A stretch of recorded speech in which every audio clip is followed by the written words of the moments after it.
Aku mencintainya sejak aku belum tahu apa arti pengkhianatan.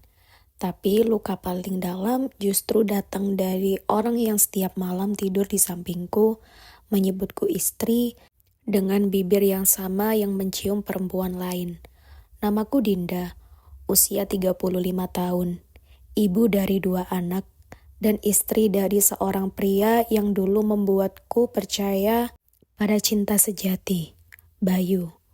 Kami telah menikah selama belasan tahun. Dari luar, semua tampak sempurna. Rumah yang indah, 2 anak yang manis, dan suami yang sukses sebagai manajer pemasaran di perusahaan besar. Tapi semua itu hanya topeng. Aku mulai merasakan perubahan sejak 6 bulan lalu. Bayu tak lagi menatap mataku saat berbicara. Ia sering pulang larut malam dengan alasan lembur. Padahal aroma parfum di bajunya bukan milik siapapun yang kukenal. Sentuhannya semakin dingin, seperti rumah kami yang tak lagi punya kehangatan. Suatu malam, saat dia tidur, aku memberanikan diri membuka ponselnya. Jantungku berdegup tak karuan. Dan disitulah kutemukan pesan-pesan manis dari seorang wanita bernama Rara. Aku kangen peluk kamu malam ini, Mas. Istrimu pasti nggak tahu kan? Tanganku gemetar. Tapi aku tak menangis. Belum. Aku hanya mematung. Dada ini terasa seperti diremuk dalam-dalam. Ternyata aku telah berbagi hati dengan perempuan lain tanpa izin. Penyelidikan kecil kulakukan diam-diam. Kutemui sahabat Bayu. Kutelusuri nama Rara di media sosial. Ternyata dia adalah rekan kerja baru divisi yang sama. Cantik, modis, berusia lebih muda. Aku melihat unggahan Rara yang penuh kode.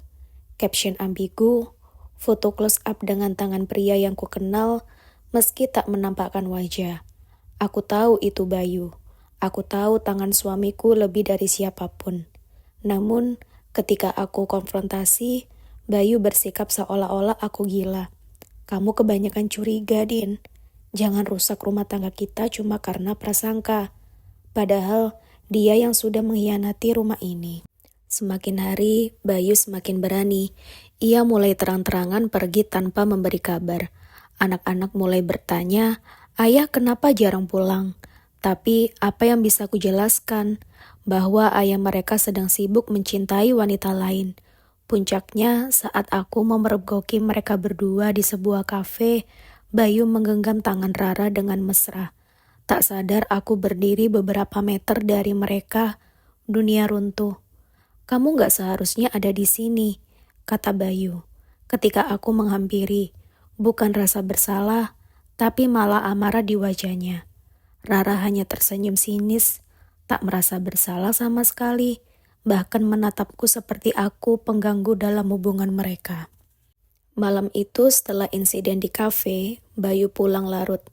Aku sudah duduk menunggunya di ruang tengah dengan mata bengkak. Air mata sudah habis.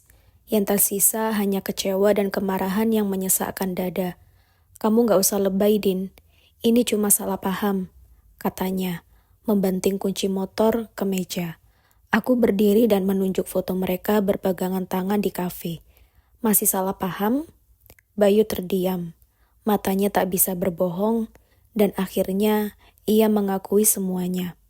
"Iya, aku ada hubungan sama dia, tapi aku tetap sayang sama kamu dan anak-anak." Kalimat yang terdengar seperti pisau. Ia mencintaiku, tapi mencintai wanita lain juga. Lalu, aku ini siapa? Aku ini apa? Rumah tempat kamu pulang setelah selesai bersenang-senang. Itu malam pertama aku menamparnya, dan ia tidak menahan. Ia pergi dari rumah 2 hari setelahnya. Tak ada kabar, tak ada pesan. Aku ditinggal dengan luka dan 2 anak yang terus bertanya, "Kenapa ayah gak pulang?" Hari-hari berlalu seperti siksaan. Aku tetap menjalankan peran sebagai ibu, menyiapkan sarapan, antar jemput sekolah, menemani PR anak, tapi di balik semua itu, hatiku penuh luka. Tak ada lagi Dinda yang ceria, di cermin yang kulihat hanya seorang perempuan yang dikhianati dan ditinggal tanpa kejelasan. Ibu datang menjenguk. Melihat kondisiku, beliau memelukku lama sekali.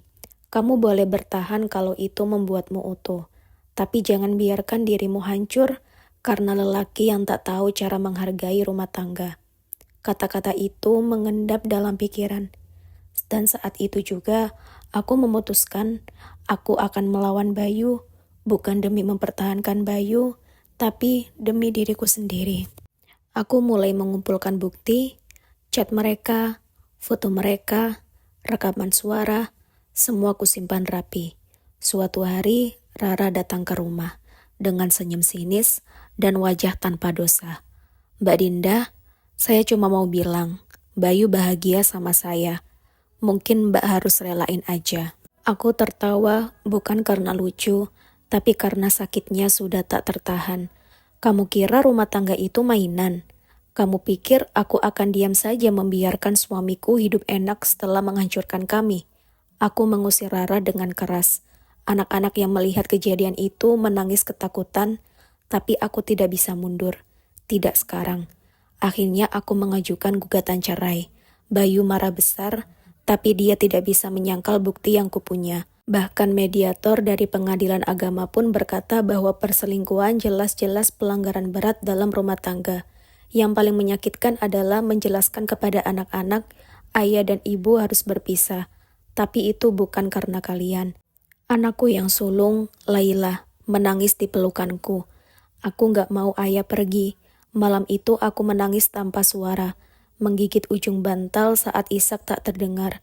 Kenapa cinta harus dihancurkan oleh pengkhianatan? Beberapa bulan setelah proses perceraian berjalan, aku dengar kabar bahwa Rara mengandung anak Bayu. Tapi kehamilannya tidak membuat hubungan mereka bahagia. Justru sebaliknya, Rara sering membuat drama, menuntut banyak hal, bahkan sempat menggugat Bayu karena tak kunjung menikahinya.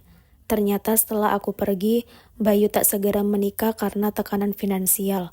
Ia dipecat dari perusahaan karena skandal asmara yang mencoreng reputasi perusahaan. Karma itu nyata. Bayu mulai menghubungiku lagi. Awalnya sekedar menanyakan anak-anak. Lama-lama ia meminta kesempatan kedua. Aku salah. Rara bukan seperti yang kukira. Aku rindu rumah itu. Boleh aku pulang? Aku menatap layar ponsel, membaca pesannya dengan hati datar. Maaf, rumah yang kau bakar dengan pengkhianatan tak bisa lagi kau jadikan tempat berlindung saat hujan datang. Setahun berlalu, aku resmi bercerai. Aku kembali bekerja sebagai guru les private, pelan-pelan menata hidup. Anak-anak pun mulai menerima bahwa rumah kami tak lagi lengkap, tapi tetap penuh kasih. Banyak orang bilang aku kuat, tapi mereka tak tahu. Setiap malam aku menangis, tapi air mata itu bukan lagi karena Bayu, tapi karena perjuanganku untuk tetap waras dan utuh. Suatu hari aku berdiri di depan cermin, aku tersenyum. Luka ini tak akan hilang, tapi aku akan hidup selamanya, dan aku akan tetap berjalan. Di sebuah kafe kecil, tempat aku sering mengajar les, aku bertemu seorang pria, namanya Arman, duda dengan satu anak. Kami berbicara tentang banyak hal, tentang kehilangan, tentang bertahan, tentang belajar dari luka. Aku tak tahu apakah ini awal yang baru, tapi aku tak lagi takut mencintai, karena kini aku tahu cinta yang sehat tidak membuatmu merasa kalah, tapi membuatmu merasa dihargai. Dan Bayu, ia hidup dengan Rara yang selalu mengomel dan anaknya yang tak pernah ia rencanakan. Ia tak punya rumah untuk pulang, karena rumah itu sudah kupagar dengan harga diriku sendiri. Aku bukan perempuan yang sempurna, tapi aku perempuan yang bertahan dari pengkhianatan. Dan itu membuatku jauh lebih kuat daripada yang pernah aku bayangkan. Pesan moral, perselingkuhan bukan hanya soal cinta yang salah tempat, tapi tempat pengkhianatan terhadap kepercayaan. Saat seseorang berselingkuh, yang hancur bukan hanya hubungan, tapi juga harga diri, mental, dan hati yang dihianati. Sekali kepercayaan dirusak, sangat sulit membangunnya kembali. Tidak semua rumah tangga pantas dipertahankan, terutama jika hanya satu pihak yang diperjuangkan. Cinta dan pernikahan harus dijalani dengan saling setia dan menghormati. Jika satu pihak terus menyakiti, maka meninggalkan bukan berarti lemah. itu adalah bentuk perlindungan terhadap diri sendiri. Anak-anak memang korban utama dari perceraian, tapi lebih berbahaya jika mereka tumbuh di rumah yang penuh kebohongan dan luka batin. Lebih baik tumbuh dalam kejujuran dan cinta yang utuh, meskipun orang tua berpisah, daripada tumbuh dalam kepalsuan demi mempertahankan citra keluarga. Kalau kisah ini menyentuh hatimu, jika kamu pernah merasakan luka karena dikhianati, atau kamu ingin belajar tentang cinta, pengorbanan, dan harga diri, jangan lupa untuk like, komen, dan subscribe channel ini. Karena di sini, setiap kisah bukan sekedar cerita, tapi cermin dari kehidupan yang mungkin sedang kamu alami atau kamu hindari. Tekan loncengnya, dan jangan lewatkan kisah nyata berikutnya yang penuh pembelajaran hidup dan emosi mendalam.